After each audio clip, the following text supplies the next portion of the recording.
Well, the Bombay High Court has ordered the police to stop allowing the construction of police posts or other police offices with private funds. The court's order came in response to a PIL which revealed that a large number of police posts in the city were sponsored by corporate houses, including builders and politicians. Well, in exchange, residents have alleged that the police turned a blind eye to complaints against the sponsors of these police posts. It doesn't get more blatant than this. Police chowkis constructed by local builders, the nexus advertised on, well, police property. Take this one for instance, attached to the Dahisar police station, built at a cost of Rs 4.5 lakh, courtesy Rajinder Badi of the Tulsi Creative Developers. Next up, this beach chowki at Khar. Its price tag 5 lakh rupees, gifted by Raja Builders. Here too, residents allege that complaints of harassment by the builder often go unnoticed. But the real eye-opener, the two-story office of the Additional Commissioner of Police in Mumbai's North region, built and sponsored by the Thakur Group. Now, when you own colonies and an urban village in a Mumbai suburb, gifting a slice of prime real estate to the local police brass is no big deal. Or is it? Some years back, Medha Patkar and Nikhil Wagle had visited the Thakur complex area, wherein some sort of Adivasi land was grabbed and all that. Now such activities will never come rake up when he does such an act, wherein he does large-scale donation, builds such offices for the additional CP. Then his misdeeds are always put in cold storage. Senior police officials explain away these expensive gifts on lack of funds and red tapeism.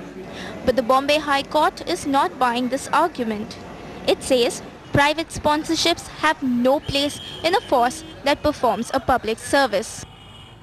It is a known fact that local builders and businessmen sponsor police chowkis in their area. But it shows the hold builders have over the city and its law enforcers. In Mumbai, Ruhi Khan for NDTV.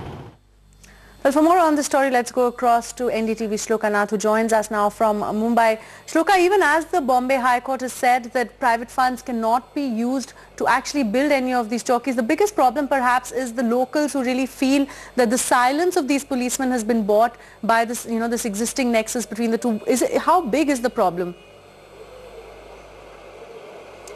Well, Prachi, I can tell you that yesterday was a red letter day for the Bombay Police Force, an agency often accused of taking the law into their own hands, now really forced to clean up their act by ordinary citizens.